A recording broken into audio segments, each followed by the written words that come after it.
La semana pasada, con ese texto del Génesis, decíamos o concluíamos que, en cierto modo, ese relato de la caída de Adán y Eva se reproducía a diario en nuestra vida, ¿de acuerdo? Nosotros estamos ahí, estamos ahí.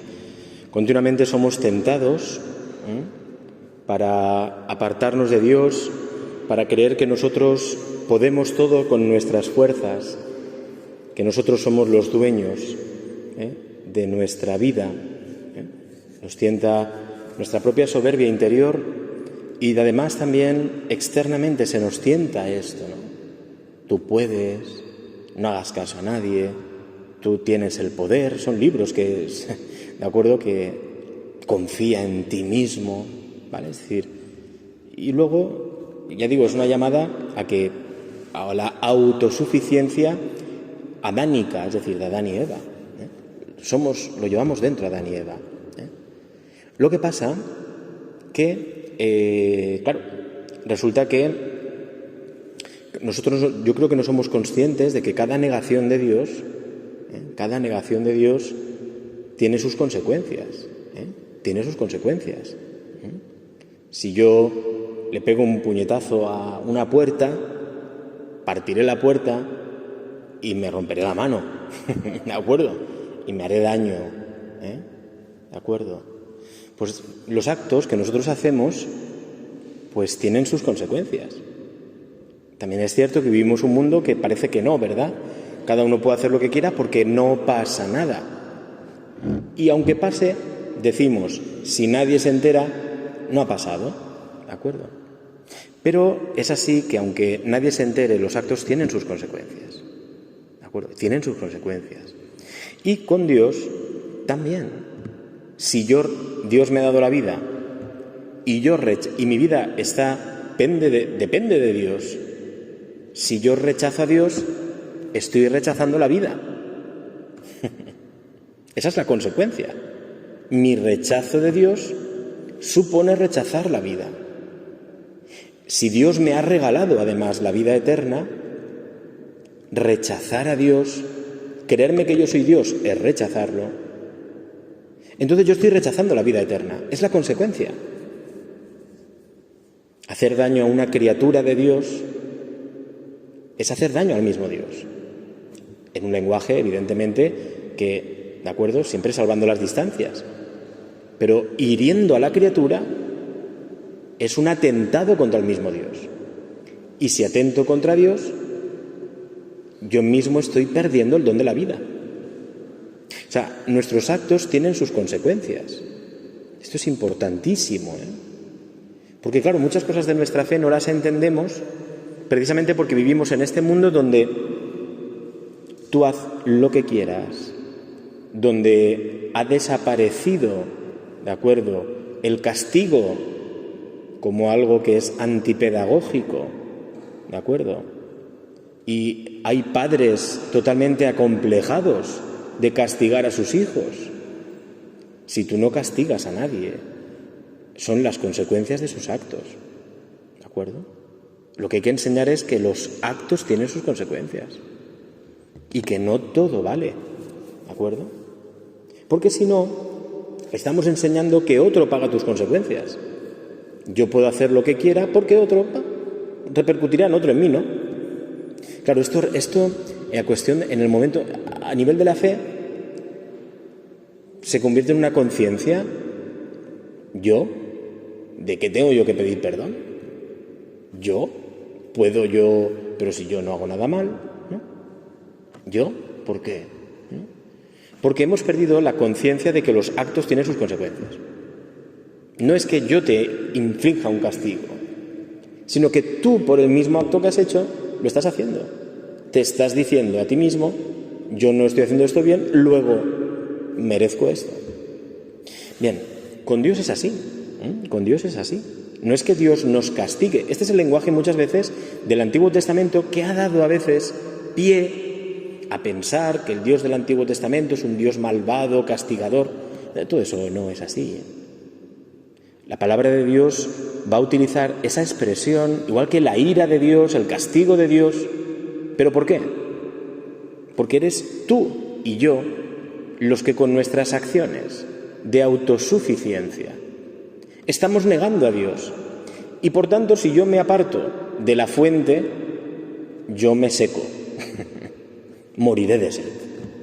Si estoy unido a una fuente que me está dando de beber y yo voluntariamente con mis actos quito la boca de esa fuente, yo me moriré de sed. Luego podré echar las culpas a quien quiera, pero eres tú el que has apartado la boca de la fuente, ¿no? Es decir, la palabra de Dios va a usar ese término, el castigo, la ira, etcétera, pero realmente está hablando de las consecuencias de nuestros actos cuando nos apartamos de Dios. Es decir, cuando pecamos, ¿vale? Cuando nos apartamos de Dios, eso es pecar, ¿de acuerdo? El apartarse de Dios, desligarse de Él, es uno que se provoca a sí mismo, salvando las distancias, pero nos sirve la imagen, que es fuerte, uno a sí mismo abortándose. Estamos unidos por un cordón umbilical a Dios y yo rechazo a Dios, es decir, corto el cordón, yo ya puedo vivir sin ti. Qué absurdo, ¿verdad? Sería que un bebé en el vientre de su madre cortara el cordón y le dijera, yo no te necesito, ¿verdad? Bueno, pues esto es continuamente con nuestros actos. Por eso digo que Adán y Eva están dentro de nosotros. Ahora bien, Dios, que es bueno y que no nos quiere ver continuamente, imagínense ustedes, ¿no?, que yo estoy en mi casa hay unas normas basadas en el amor. O sea, mis padres que me quieren ponen unas normas para educarme y para respetar el amor en la casa. ¿Qué pasa? Que yo, imagínense que esas normas me las salto un día y otro y otro y otro. No hay días suficientes para yo cumplir el castigo. No hay días suficientes. Yo tendría que estar castigado todavía de cosas que hice en mi niñez, ¿de acuerdo? Porque es tan repetitivo, ¿de acuerdo? Es tan repetitivo que, claro, al final mis padres tenían que en algún momento levantar el castigo porque me portaba tan mal. Claro, no había tiempo suficiente, no había consecuencias suficientes para todos mis actos, ¿no? Es así que Dios, que es bueno y que no nos quiere ver todo el día con las consecuencias de nuestros castigos, es decir, con nuestra muerte. Porque apartarnos de Dios, que es la vida, ¿qué es? La muerte. Apartarnos de Dios, que es la vida eterna, ¿qué es? La muerte eterna. O sea, el acto de Adán y Eva era un acto que nos dio la muerte eterna. Que en nosotros, Adán y Eva, que somos tú y yo, es un estar continuamente abocados a la muerte eterna, porque continuamente estamos diciéndole a Dios no, no. O lo digo yo, o otro que está a mi lado lo dice y yo estoy pagando las consecuencias. O yo no lo he dicho, pero lo dijeron mis padres. O yo no lo digo, pero lo dice todo el pueblo, y entonces yo vivo las consecuencias de la negación de Dios. Es decir, estamos en la negación de Dios. Por tanto, el castigo de eso, dicen los teólogos, ¿verdad? Hay unas líneas por ahí de teología que decían, claro, si peco contra una persona que es finita, no finita de Paquito, sino finita, que es limitada como yo, pues el castigo tiene que ser finito, limitado. Pero si peco contra una persona infinita, el castigo es infinito. Lo decían unos teólogos, ¿vale? Decían esto, ¿no? Es una de las formas de hablar de la redención, claro. Y yo no puedo hacer nada. Si mi castigo es infinito, yo no puedo hacer nada por eso. Yo no puedo hacer nada por curar ese castigo, porque las consecuencias son infinitas. Adán y Eva nos cerraron las puertas del cielo y nos merecieron a todos el infierno, porque el castigo era infinito, porque habían defraudado, habían negado a la vida infinita, eterna que es Dios. No había peor castigo, no podía haber nada peor, pero lo habían hecho ellos. Hoy nosotros también nos pasa lo mismo. No somos conscientes de la negación de Dios en nuestro mundo. Únicamente a veces, paréntesis, incluso a veces los pastores de la Iglesia miramos el mundo y lo miramos sociológicamente. La falta de Dios, la reducción del número de cristianos, de gente que viene a misa, de gente que se bautiza, que se casa. No, es mucho peor. Es que la negación de Dios es la muerte. Esto no es una cuestión de reducción de números. Es que la negación de Dios es la muerte de la criatura. Aquí está el problema. Pero de esto a veces no se habla. Se puede hablar incluso a veces, ¿no?, del aborto o de abusos, etcétera. Se habla como de delitos, como de grandes problemas de la humanidad. No, son pecados. Es atentar contra la criatura de Dios y por tanto atentar contra Dios. Y las consecuencias de esos actos, nosotros no podemos hacer nada. Yo no puedo pagar el castigo que me merezco por eso. ¿Qué ha pasado? Que Dios, que es bueno, no nos ha querido ver castigados siempre. Dios se estremece viendo nuestro castigo, el que merecemos nosotros. A mí, uno de los castigos era meterme en una habitación. No era malo nada, pero era aislarme en cierto modo. Bueno, no te comes la comida, pues te vas a esa habitación, ¿de acuerdo? Y ya cuando tengas hambre saldrás, ¿de acuerdo? Era el aislamiento. Es que esto es lo que hace nuestro pecado. El pecado, la negación de Dios, nos aísla de Dios a la habitación, aislados. Dios no quiere vernos así. Sabe que lo merecemos nosotros, pero no quiere vernos así. ¿Y qué ha hecho Dios? Ya digo, nosotros no podemos pagar las consecuencias de nuestros actos, ¿eh? Ya digo, yo hoy estaría todavía castigado. Hoy. ¿De acuerdo? No hay días suficientes. ¿De acuerdo? Es una forma de hablar, ¿no? Es decir, ¿qué pasa? Que Dios, en su infinita misericordia, Dios nos había creado para que fuéramos hijos, libres, no esclavos, no encerrados, no aislados. Dios nos había creado para ser libres. Nos ha creado para ser libres y, por tanto, Dios no nos quiere en la indigencia y la soledad en la que nos deja nuestro pecado. No nos quiere en eso. ¿Y qué ha hecho? Por puro amor, porque no nos necesita, ¿eh? Dios no nos necesita, es Dios. ¿Vale? O sea, tú no... Mira, yo voy a querer al Señor y así el Señor tiene más amor. No, Dios tiene el amor que tiene, sí, más manera de hablar siempre, ¿no? Pero que tú no le quitas ni le añades nada, que no. Ni tus actos ponen más feliz o más contento o más triste a Dios, que esto no va así. Dios es plenitud de vida y por tanto es plenitud de alegría, plenitud de felicidad, que tú no pones triste a nadie, ¿sabes? Que no, que Dios por pura gratuidad, y mucho menos porque tú te lo merecieras, por nuestra cara bonita, ¿de acuerdo? No, en absoluto, ¿no? Digo, los actos tienen sus consecuencias.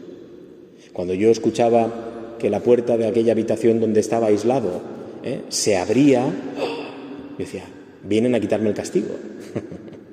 A lo mejor iban a coger algo de la habitación, ¿vale? Pero, o vienen a quitarme el castigo, ¿no? A levantarme el castigo, ¿no? Mi padre era levantar el castigo, ¿no?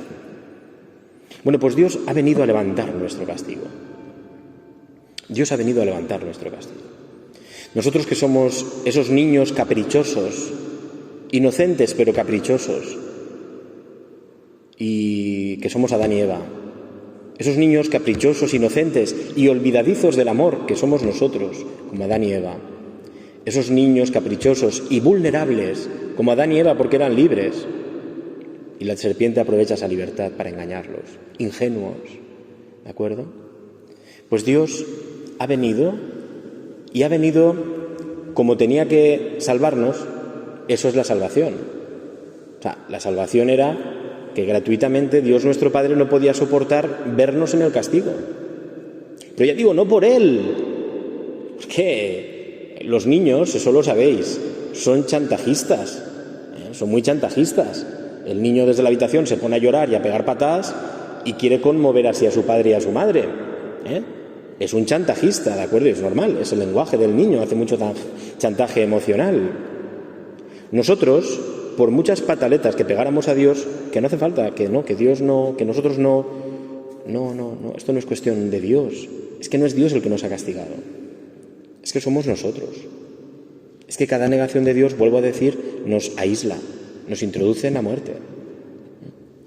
Por tanto, Dios, por pura misericordia, no porque le hayamos obligado con nuestras pataletas, no porque digamos, mira, hoy Señor he hecho una cosa mala, hoy he pecado, pero Señor, te prometo que ya mañana no peco.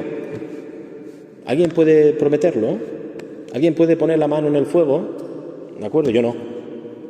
¿De acuerdo? Yo no. Por eso nosotros tampoco podemos forzar a Dios, ni chantajearlo. Que no. Que mañana podemos hacerla peor.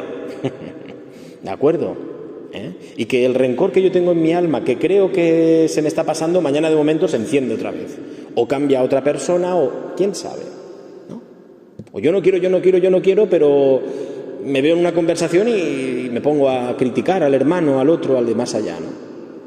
¿De acuerdo? Entonces, no podemos poner la mano en el fuego. Por eso no podemos chantajear a Dios tampoco. Mira, Señor, tú perdóname hoy, sácame del castigo, que te prometo que nunca más lo volveré a hacer. Yo tengo anécdotas de estas graciosas de mi niñez, de cuando yo decía nunca más lo volveré a hacer y la hice peor. De eso tengo yo ejemplos. Algunos ejemplos que los tengo aquí. No los voy a decir, ¿no? La hice peor, ¿no? Bien, pues, ¿por qué? Pero porque no tengo fuerzas. ¿Qué pasa? Que el pecado además nos quita las fuerzas. Eso no lo sabemos, no lo vemos, no nos damos cuenta. Pero el pecado nos quita las fuerzas. Al aislarnos de Dios, ya no tenemos fuerza. Ya no tenemos vida. Bien, podemos querer, desear el bien, hacer algún bien habitual, bien, pero ya no tienes fuerza. No tienes fuerza para continuamente volver a Dios y decir no, jamás volveré a pecar. No tienes fuerza. Te vas debilitando poco a poco. El aislado sin comer, al final, ¿de acuerdo? Al final que se muere, ¿no? Bien, pues Dios, sin ningún chantaje por nuestra parte, porque no podemos hacerlo, de ninguna manera, ni tenemos nada para pagarle a Dios, porque no lo somos, nos lo creemos, pero a la hora de ver la verdad no lo somos, Pues como no tenemos nada para pagarle a Dios, ¿qué pasa? Que Dios ha venido gratis. Dios ha abierto la puerta de esa habitación donde estábamos castigados. Dios ha roto las puertas. De verdad, ha roto las puertas. Eso es el poder de la resurrección, es romper las puertas. Y lo ha hecho de una forma muy curiosa. No lo ha hecho viniendo desde fuera y haciendo como que nos sometamos a Él nosotros, ¿de acuerdo? Como un soberano al que tenemos que rendir una pleitesía, ¿de acuerdo? Porque por miedo a que nos vuelvan a castigar. No, el Señor no ha hecho eso, no ha venido así. No ha venido a darnos miedo. No ha venido a que nos tengamos que doblegar ante Él por la fuerza. El Señor, como un Padre, de verdad, ha venido a que nos dobleguemos ante Él por el amor. Porque Dios, que nos conoce, sabe que lo único que nos transforma es el amor. A veces, inicialmente puede ser el miedo a que no me castiguen otra vez, pero eso no consigue nada. De ahí no hay fuerza. De donde se saca fuerza es del amor. ¿Por qué? Porque el amor conecta a la criatura con el Padre. ¿De acuerdo? El amor me conecta con Dios, ¿no? Entonces Dios ha venido como amor. El amor es gratis. El amor no se paga, no se compra. Ha venido gratis. Y ha venido como amor. Y ha venido también, para que no nos asustemos de Dios. ¿De acuerdo? Ha venido como un bebé. ¿De acuerdo? Porque cuando uno estaba en la habitación aislado, no sabía si el padre o la madre entraba para coger algo de la habitación, para levantarle el castigo o para pegarle. ¿De acuerdo? O para decirle, ahí te quedas castigado 3 días más, ¿no? Que me he enterado de más cosas, ¿no?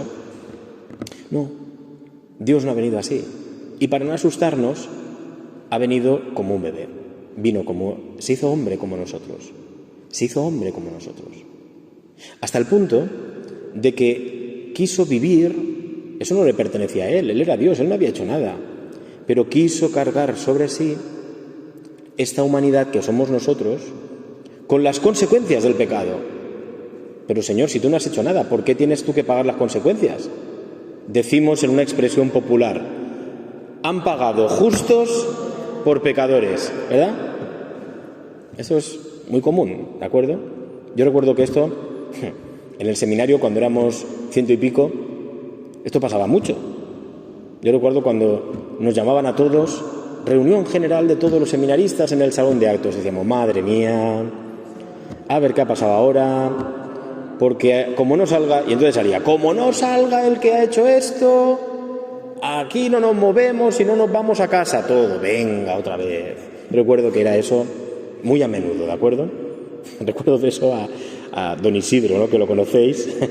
Yo era pequeñito, él estaba ahí de formador, y cuando él nos llamaba decía, venga, justos por pecadores, venga, vamos a ver quién ha sido el que la ha liado ahora, ¿de acuerdo? Tengo la imagen, no lo digo con cariño, ¿no? Para mí, don Isidro le tengo mucho cariño, pero lo conocéis aquí. Para mí era eso, venga, otra vez, a ver quién la ha liado ahora y la pagamos todos, ¿de acuerdo? ¿Qué pasa?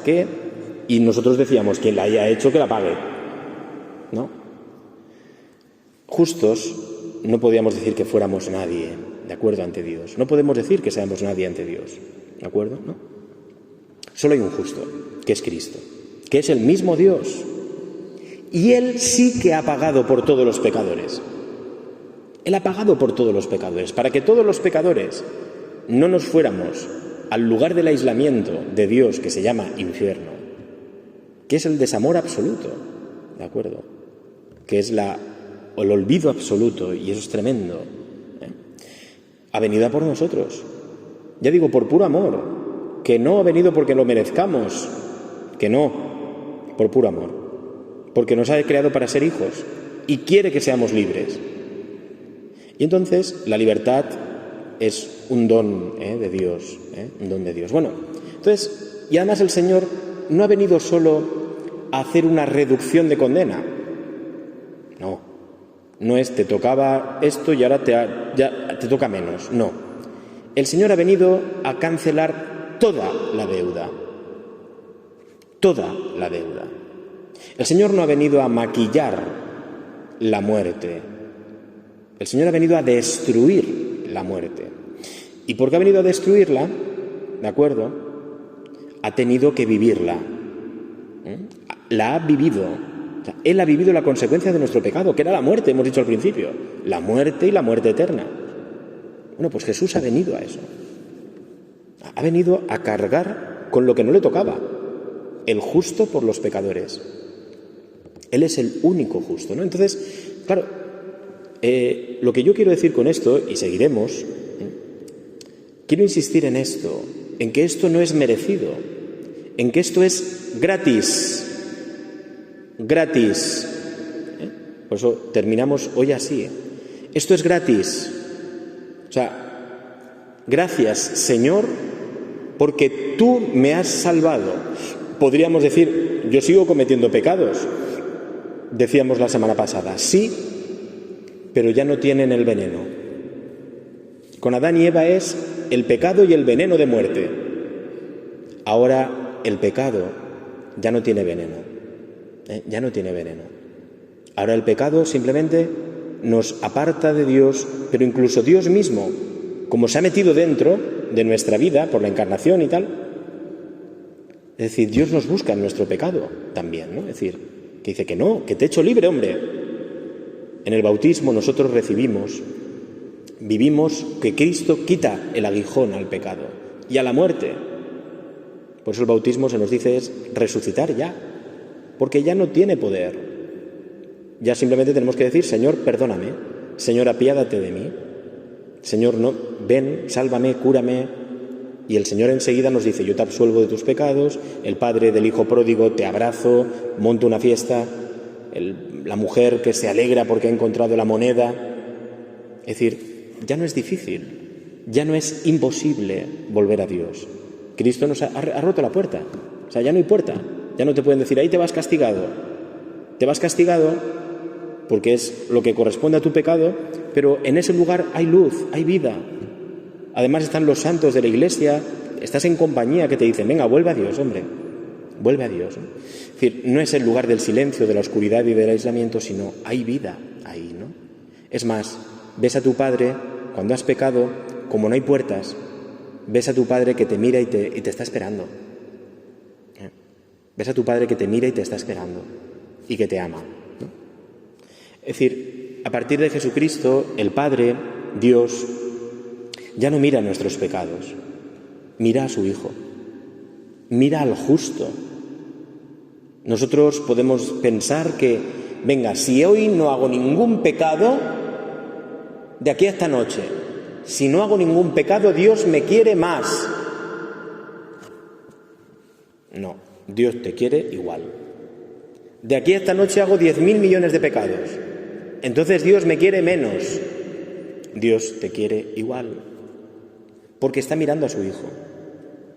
Está mirando al justo. ¿De acuerdo? Esa es nuestra salvación. Cristo ha venido gratis. O sea, esta es, ¿no?, nuestra vida cristiana. Y por eso escuchamos en las lecturas, ahora los días de Pascua, etcétera, que somos libres. Y San Pablo nos va a decir que sois libres. ¿Por qué vivís en la esclavitud? ¿Por qué vivís creyendo que el pecado puede más en tu vida? ¿Por qué vives con una conciencia todavía de que aquello que hice es imposible que yo salga de aquello? Que no, hombre, que no, que eso ha sido destruido. Mira, ahora te dice, cree en Cristo. Cree en Cristo. No confíes en ti, porque tú posiblemente dentro de 10 minutos o menos estés pecando. ¿De acuerdo? Pueden pecar incluso en breves segundos, ¿no? Contra el cura, que pesado se hace, no calla, ¿no? Es decir, es muy fácil. Pero tú olvídate de eso. Dios está mirando a su Hijo. Dios no es gran hermano que te está siguiendo con una cámara a ver todo lo que haces. ¿Qué va, hombre? Dios es mucho más serio que eso. Esto no es un reality de esos de la tele, ¿no? Que no. Dios está mirando a su Hijo. El Padre contempla al Hijo. Y te contempla a ti en el Hijo. Por tanto, te contempla salvado. Te contempla libre de condena. Te contempla libre de castigo. Así es como nos está contemplando Dios. Condenarse es muy difícil, ¿eh? Algunos creen que es fácil. Condenarse es muy difícil, ¿eh? Es que negar a Dios de verdad, con todas las consecuencias, con todo lo que... No es tan fácil, ¿eh? No es tan fácil. ¿Por qué? Porque Dios nos mira en el Hijo. Ya tenemos que rechazar, odiar, no querer nunca, no hacer ningún acto de fe en nuestra vida, porque Dios nos mira en el Hijo. Así nos mira Dios, ¿no? Efectivamente, siempre es una posibilidad la condenación, ¿no? Es una posibilidad de nuestra libertad. Pero, que no, hombre, que no. Por eso la resurrección es que Cristo ha roto las puertas de la muerte. Las ha roto. Nosotros tenemos la muerte y vemos al muerto, ¿verdad? Y ese que tú y yo vamos a ser también. Tú y yo vamos a ser un día un muerto. No sé si lo sabes, ¿de acuerdo? Tú y yo un día vamos a ser un muerto. Estaremos dentro de una caja, ¿de acuerdo? Y la gente llorará o no, no lo sé, ¿de acuerdo? Eso tú y yo, ¿de acuerdo? Punto. Pero resulta que ya no tiene poder, eso ya no va a ser eternamente.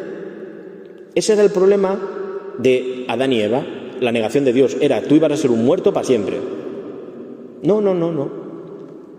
Cristo es, tú vas a ser eso, ¿de acuerdo? Ese momento, claro que lo vas a ser, ¿de acuerdo? Pero ese momento ha perdido el veneno, ya no es para siempre.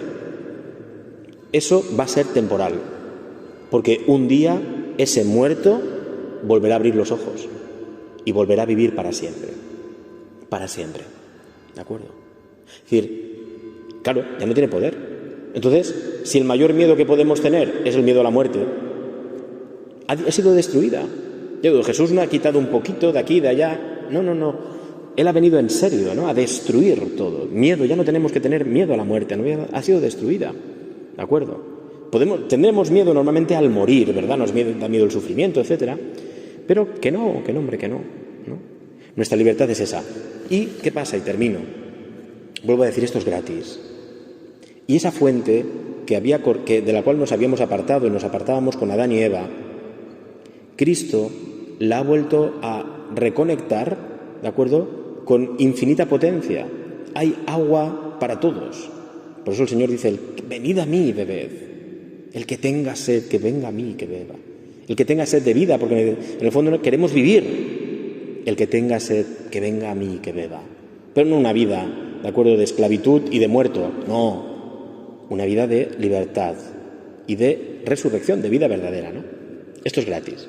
Esto es hermoso. Por tanto, ¿qué tenemos que hacer? Vuelve a Dios. Cree en Jesús.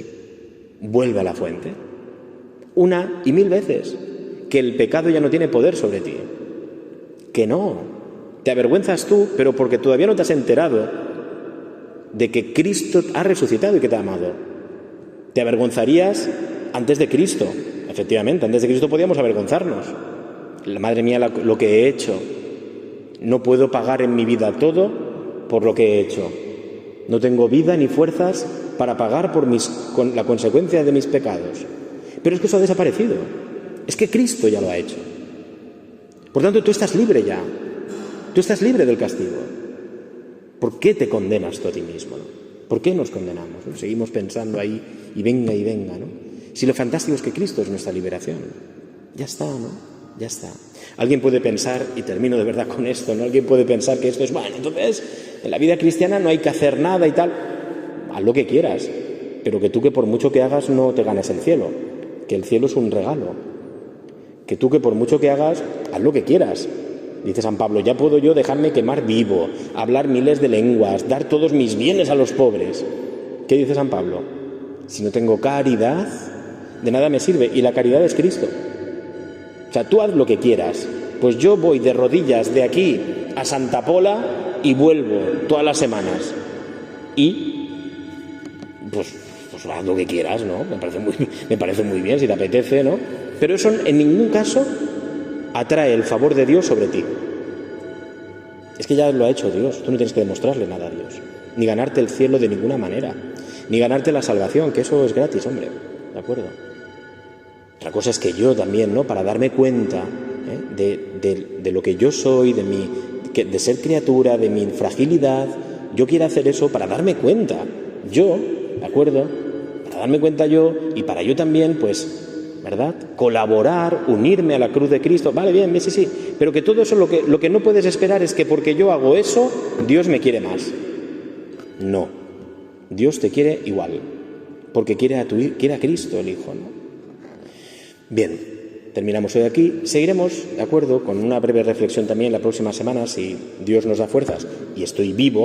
A lo mejor soy un muerto esta semana, pues, ¿no? Si estoy vivo la semana que viene, ¿de acuerdo?, sobre esta cuestión de las obras, ¿no?, de nuestras acciones, que vivimos a veces creyendo que nuestras acciones, el ser buenos y tal, no va de esto, ¿no? Entonces, porque si no negaríamos a Cristo, negaríamos la cruz de Cristo, ¿no? Negaríamos todo, ¿no? Bien, pues nada, vamos a dar gracias y terminar dando gracias a Dios porque nos ha salvado, porque nos ha liberado, porque lo que tú te avergüenzas, tienes miedo, lo que sea, todo eso ha sido destruido ya, que ya ha pagado el justo por todos los pecadores, que ya no hay castigo, que ya Dios te llama y no tienes que temerle, tienes que darle gracias y vivir cantando, alabando. ¿Cuánto tiempo hace que no le das gracias al Señor? Gracias, Señor.